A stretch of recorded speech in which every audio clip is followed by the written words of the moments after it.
Today I'll be reviewing the newest and biggest car in Mazda's lineup, a 2024 Mazda CX-90. Now the CX-90 is a 3-row crossover SUV which replaces the CX-9. The CX-90 has brand new looks, it is much bigger in size, has a more elegant and luxurious interior, and gets brand new powertrains. So how good is this brand new CX-90? Let me tell you more.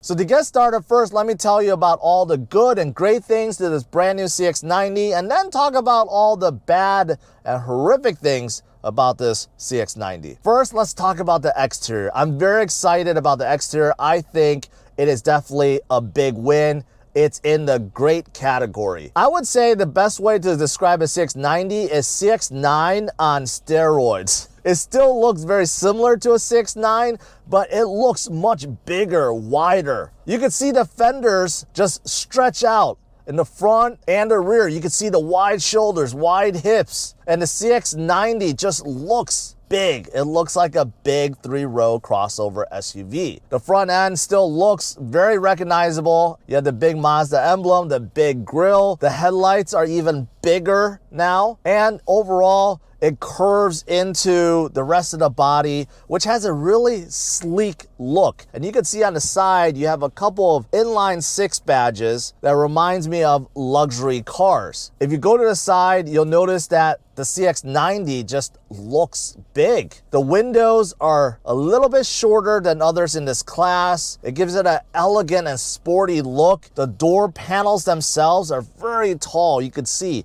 very tall, very wide. And those wheels on this Premium Plus 21-inch wheels, they fit the wheel wells really nicely. And if you move out back, it's the same thing. I love those brand new LED taillights.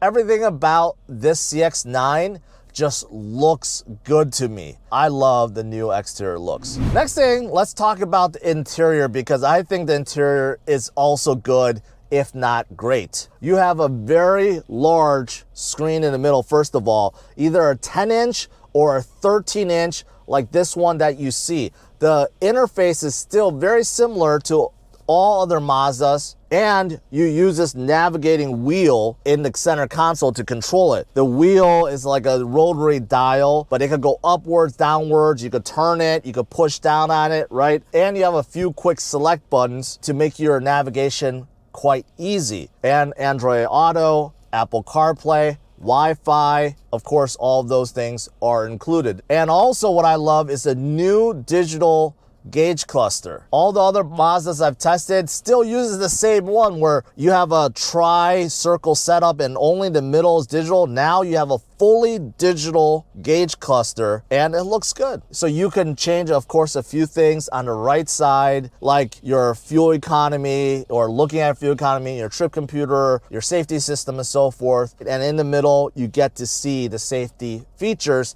And if you change the drive modes, then you can see what sport looks like and off-road looks like. The one thing that could be good or bad, depending on how you look at it, are the drive modes. There's only 3 to select from. A lot of the SUVs I test these days have a lot more different. They'll have a like dedicated snow one or rain one or mud one, right? This Premium Plus has a lot of very soft suede or Alcantara. I can't really tell, but on the dash, you have this big stretch of nice tan suede. It feels good, it looks good, it matches the seats. The seats also, the inlays have it, and the door panels as well. I'm a sucker for contrast. I love this tan and black, and then you have some dark chrome aluminum inside. It's really nice. Mazda knows how to design their interiors. Same thing with the steering wheel too. It's double colored. Of course, it's leather. You have a lot of leather in here, but I love the steering wheel as well. Of course, inside, in terms of the features,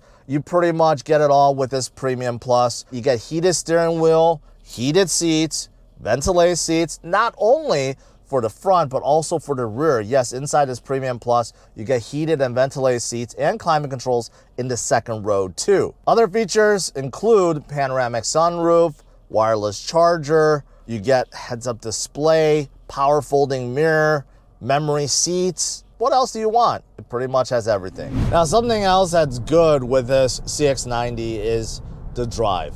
So for this CX90, you definitely feel different driving this versus all the other 3-row SUVs out there. So the steering is very heavy for a 3-row SUV. Now, the reason why, of course, is because it makes you feel like you're more in control. It takes more effort, a lot more effort to just make a turn. And to park in a parking lot, even more effort. But Mazda wants you to pay attention. And Mazda, again, is designing this for people that likes that. Also, the seats, very stiff. You do have leather inside, you have the suede, and it just holds you in, right? Again, it's designed to hold you in, and it does a good job of that. You don't really slide around in this seat. And again, it's quite different than some of the other SUVs I've driven, where you're just like on top, and if you make a sharp turn, you just go slide out of your seat. This one, you will not. It's like holding you in. But again, it's a very firm seat. So some people may not like this. Also, inside, the visibility is not quite as open as some of the other 3-row SUVs. And that's because the door panels are a little bit higher. The hood is a little bit higher. The rear window is a little bit shorter. So visibility inside, it's a little bit smaller, a little bit less airy than some of the other 3-row SUVs. Again, I think this is done on purpose by Mazda to make you feel a bit more cozy, more like a sports car, more like a sporty SUV. The suspension on the CX90 is also the same way. It's much stiffer and harsher versus the others in this class. You could definitely feel it. Like over the bumps, even slight imperfections, you feel it a lot more. You just feel it, especially with the stiff seats. Now, this CX90 is equipped with 21-inch wheels, which looks absolutely amazing, but the sidewall is a little bit shorter. That really shouldn't matter these days. Manufacturers are so good with their suspension, even with big 21-inch, 22, 23-inch wheels, the ride is still super soft. With this one, you definitely feel a little bit more. All the little imperfections, you feel it through the cabin. But the trade-off is when you're taking a corner, you feel planted. Even though this is a very heavy and big SUV, you just feel a lot more planted when you're taking those sharp bends and corners, especially with speed. It just feels different. So Mazda created a different kind of SUV. That was their mission, to create a 3-row SUV for families, but for drivers that want a bit more. That's exactly what this is. So I'm gonna put this in a good category, but I know a lot of you guys are looking for big 3-row SUVs. You don't care about all that. You want something that's just very comfortable and easy to drive.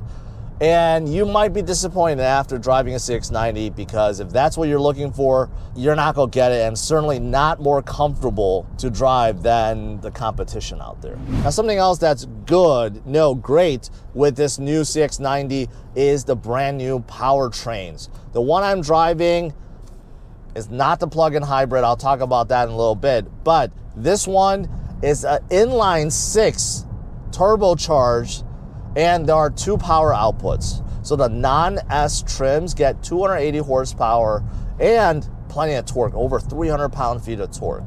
But if you do get an S trim, man, that gets pushed up to 340 horsepower and pretty darn close to 400 pound-feet of torque. It's like 369-ish.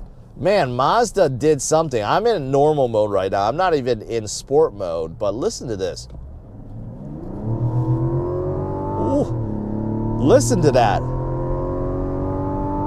Wow. I love this new engine. It's definitely more lively than the previous one. And there's a plug-in hybrid too. So if you wanted a plug-in hybrid, it's a little bit less powerful than this S variant, but still, it's plenty powerful, and you get to drive in EV mode. But I like this i6. I think it's a really good motor, and you get decent fuel economy, made it to an 8-speed automatic, and the two together works great. Okay, now that I cover all the good and great things, let's talk about some of the negatives. What are some things I can nitpick on, and what are some things I feel like needs to be changed ASAP? Well, with this Mazda CX90, unfortunately, there's a lot to nitpick on. And if you look at the overall dimensions in terms of length and width and height, this is very comparable to all the other 3-row SUVs in this class, including the brand new Honda Pilot, the new Toyota Grand Highlander, also, of course, the very popular Kia Telluride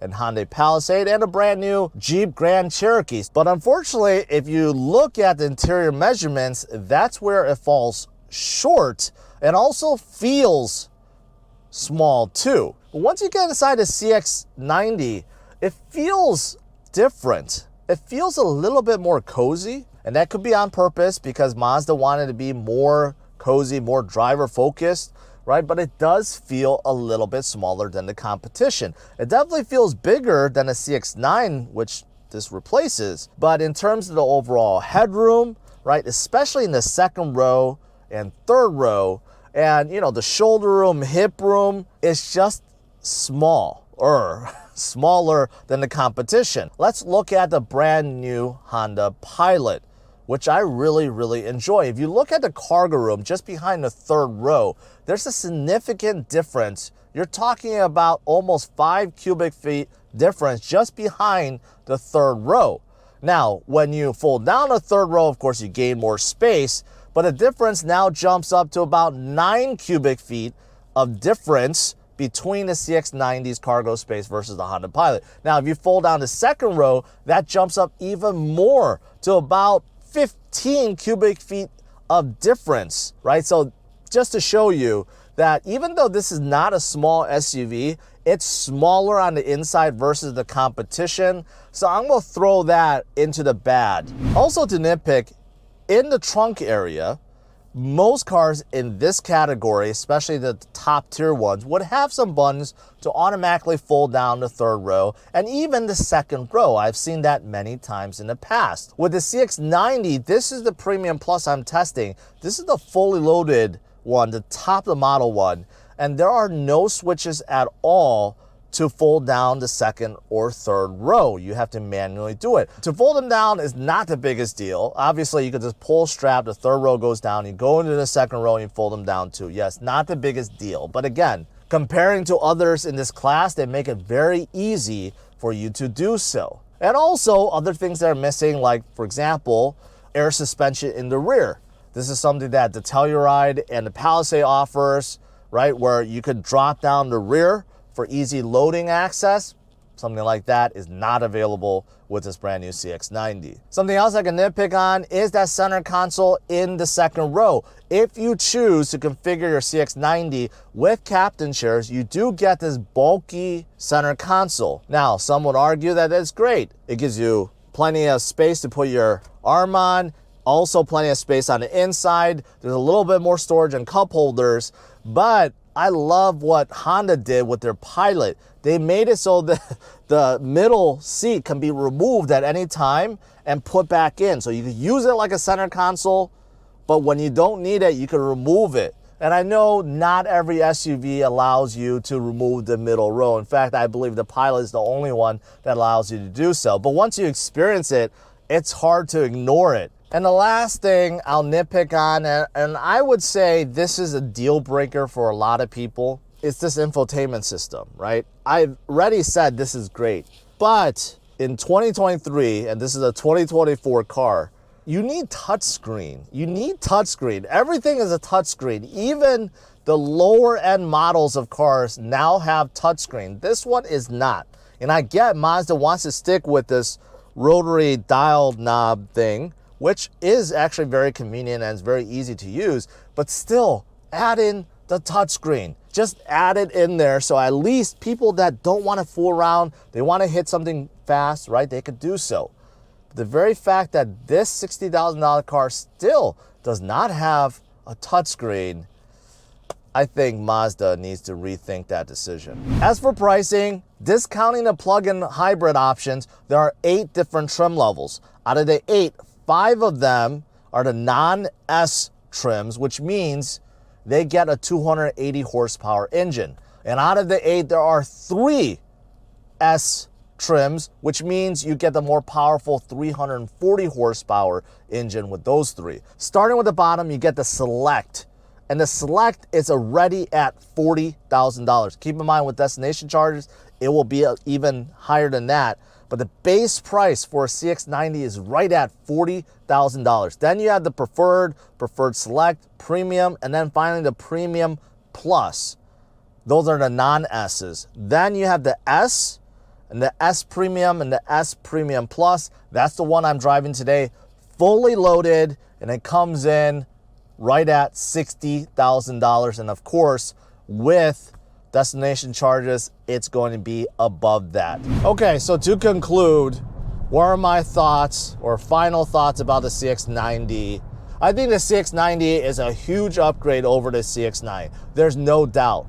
But it's not very hard to outdo the CX9 because, quite simply, it was showing its age and it's just outdated. So the CX90 is a huge improvement over the CX9, but unfortunately, other manufacturers have been keeping up and they just released new models. In my opinion, this is definitely not class leading.